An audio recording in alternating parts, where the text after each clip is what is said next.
Stall সহ ধূমপান ও তামাক নিয়ন্ত্রণ অধ্যাদেশ 2025-এর ধারার 6-এর গ বাতিলের উদ্যোগ নিয়ে গভীর উদ্বেগ জানিয়েছে মাদক দ্রব্য নেশা নিরোধ সংস্থা মানাস।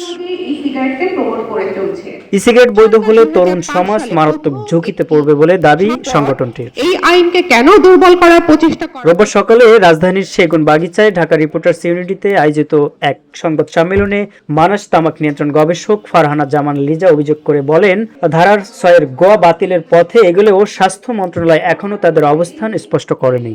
এতে জনস্বাস্থ্য সুরক্ষা নিয়ে অনিশ্চয়তা তৈরি হয়েছে বলে মনে করছে তারা। সেই ডিরেক্টিভস এর মধ্যে কি কি সরকারকে করার কথা বলেছে সেটা আমি একটু বলি আপনাদেরকে। সেটা হচ্ছে সরকার ধাপে ধাপে তামাক উৎপাদন বন্ধ করবে। কোর্ট এটা নির্দেশ দিয়েছে তামাক এবং বিড়ি কোম্পানিকে যে অন্য শিল্পে সুইচ করা। সেটা কত সালের রায়? সেটা হচ্ছে 2016 সালের রায়।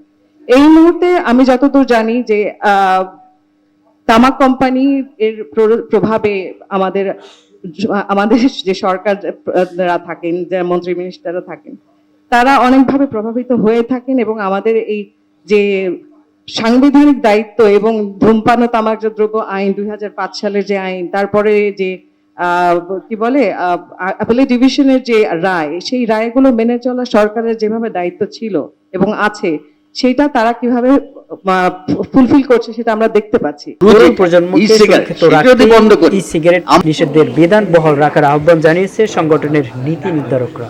সংবিধান সংস্কার কমিটির এ সময় উপস্থিত ছিলেন বাংলাদেশ ক্যান্সার সোসাইটির সভাপতি অধ্যাপক ডাক্তার গোলাম মহিউদ্দিন ফারুক, গবেষক সুশান্ত সিনহা ও প্রমুখ। যেই এগুলো ইসমাইল হোসেন, ভিউডি বাংলা, ঢাকা।